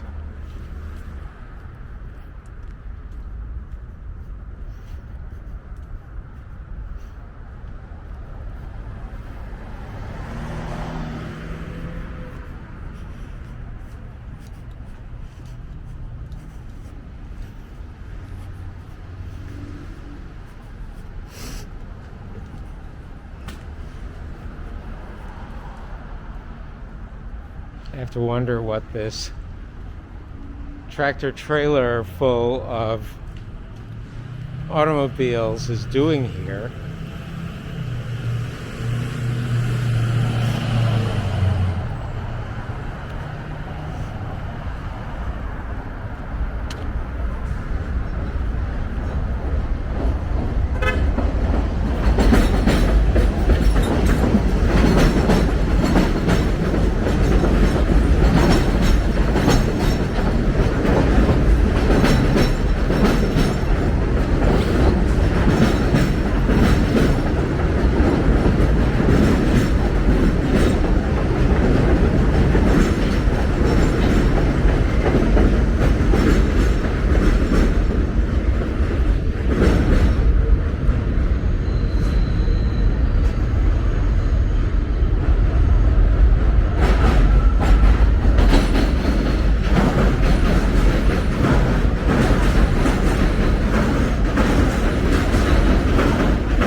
Let's try to cross the street.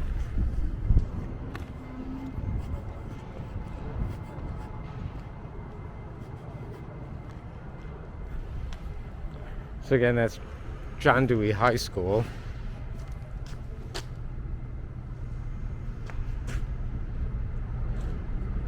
And this cute little single track here is so that D trains can go to or from the Coney Island yards and the Coney Island overhaul shop. We'll see a similar cute single track up ahead.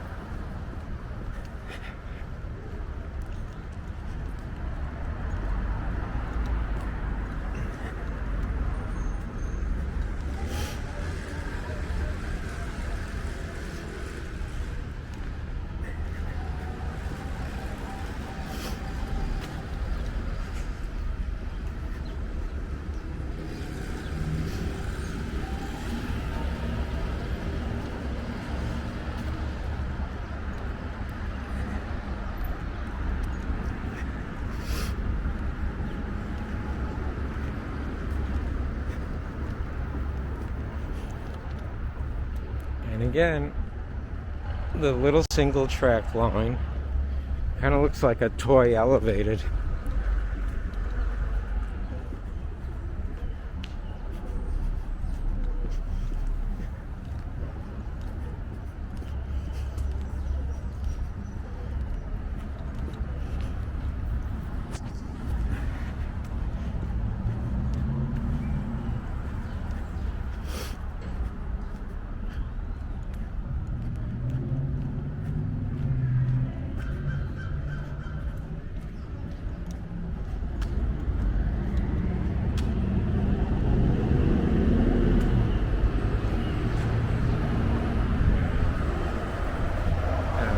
that is a nice looking cab parked across the street.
Coming up on the right is a residential complex. We'll check in a minute. We'll see if it's public housing, if it's NYCHA housing, or if it's just a privately owned middle income development. But if anyone has seen The French Connection, this is the location where the greatest chase scene in all of America's cinema began. The scene where a sniper is shooting from the roof of one of these buildings, shooting and trying to kill Popeye Doyle. Okay, this is a NYCHA development. It's the Marlborough houses.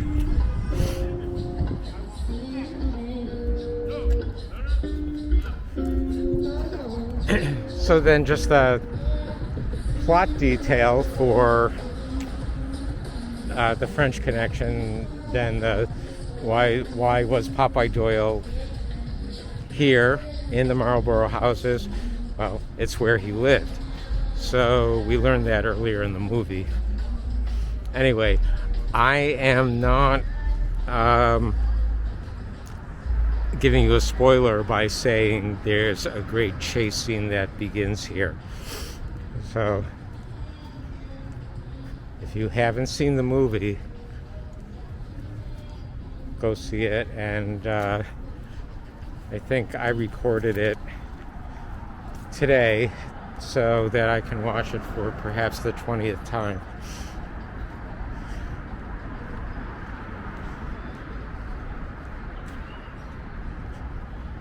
Just the chase scene, that is. I haven't seen the entire movie 20 times.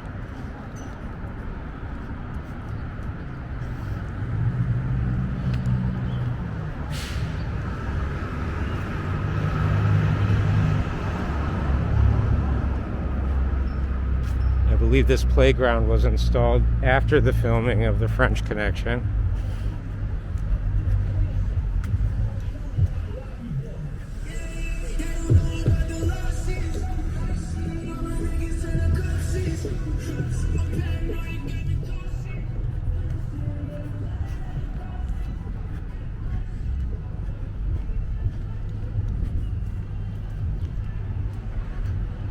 Again, still part of the Marlborough houses of NYCHA.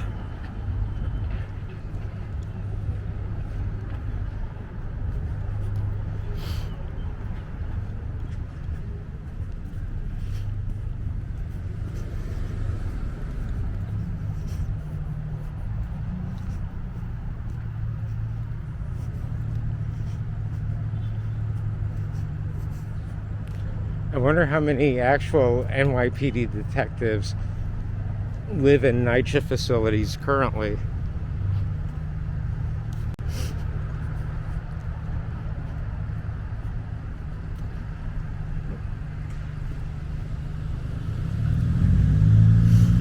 I don't spend a lot of time thinking about it.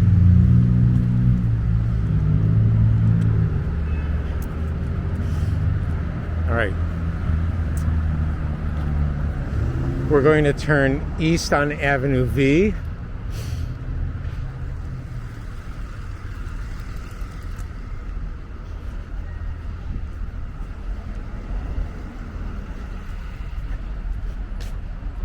And walking the northern border of the Marlborough houses.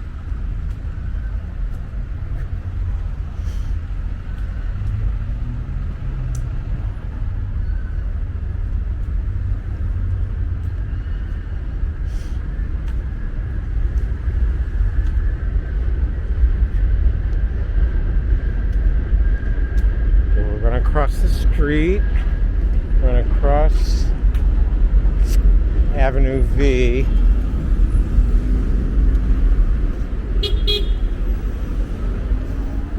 Thank you.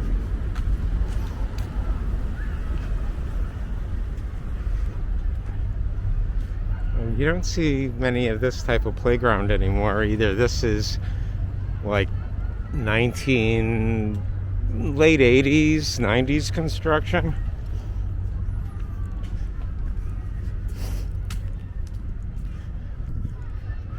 And across the street you see what looks like a typical New York City school building.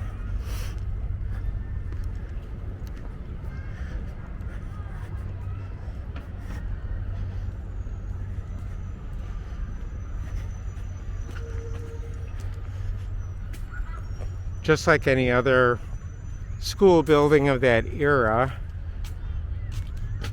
with the New York City subway car in the schoolyard. This is, at one time it was called Transit Tech, or the High School for Transit Careers. I believe the High School for Transit Careers moved to a different location. I don't know if what we just saw is a second High School of Transit Careers, or someone forgot to pick up the subway car and relocate it.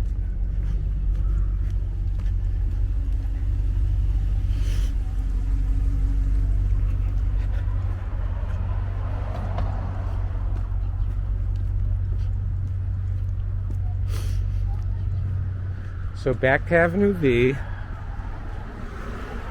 and the sunny side of the street.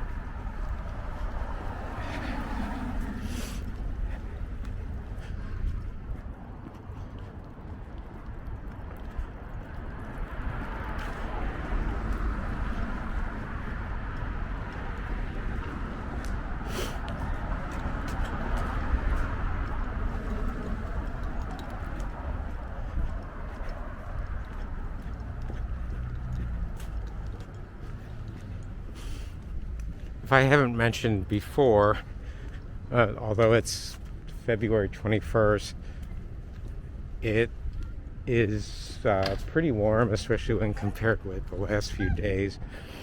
I would say the temperature right now is in the low 50s. It's a little windy, so it feels a little colder than that, but it's fine. Definitely can walk around without gloves.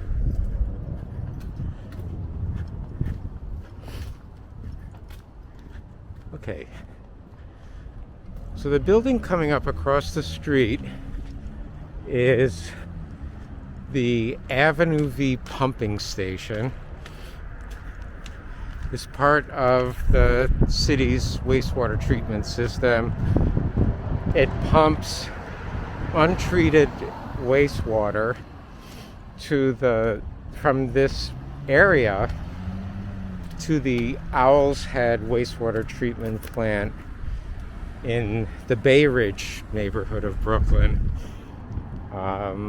It's a distance, I'm going to say, up to 4 miles. It was built, the Avenue V pumping station was built near the beginning of the 20th century. I don't remember the exact date, although I used to know it. But as part of, it underwent a major capital improvement several years ago, and the pumping station itself, and a related improvement was increasing the capacity of the sewer mains that carry the untreated wastewater from here to the Owl's Head plant. So it took a few years to install these huge sewer mains along the north side of the Belt Parkway.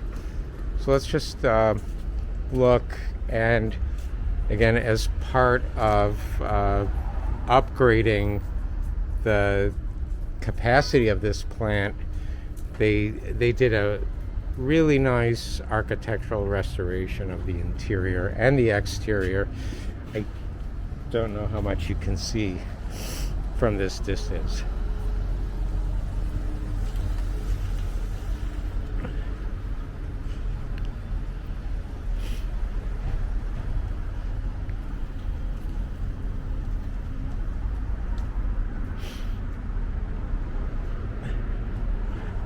And then this huge smokestack,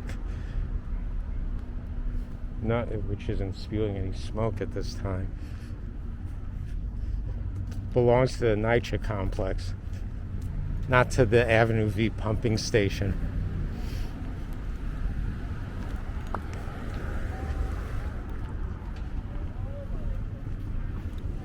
Right.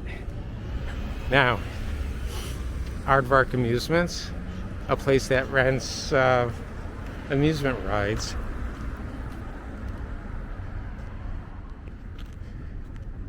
Now we're turning left from Avenue V onto 86th Street.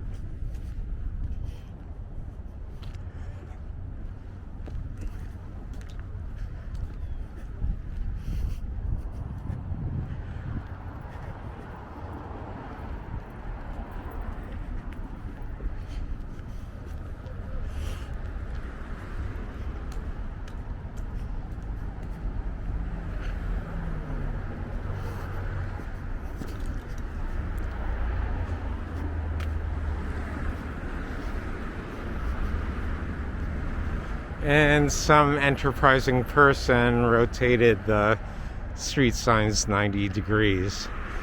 So we're at the corner of 86th Street and West 10th. And we are approaching L&B Spumoni Gardens. Since since the 1930s. The sign says over 80 years, family owned. I think you can see a line forming to get squares of pizza. Many consider their Sicilian squares to be the best in the city. I think I'm among those. So, established 1939. All right. I think I'm going to get in line for a square. But before I do that, I must point out where one would end, or how one would get back or leave here. So there are two ways, and we're kind of equidistant between them. Facing L&B, if you walk to the left and go about 4 blocks, there's the 25th Avenue stop on the D train. If you walk the other direction when leaving L&B, and you walk a similar distance, you'll be at the 86th Street stop of the N. So the station that you choose really should just depend on where your final destination is, where your next destination is. This is a Tired and Hungry infrared, and this is what you've been watching.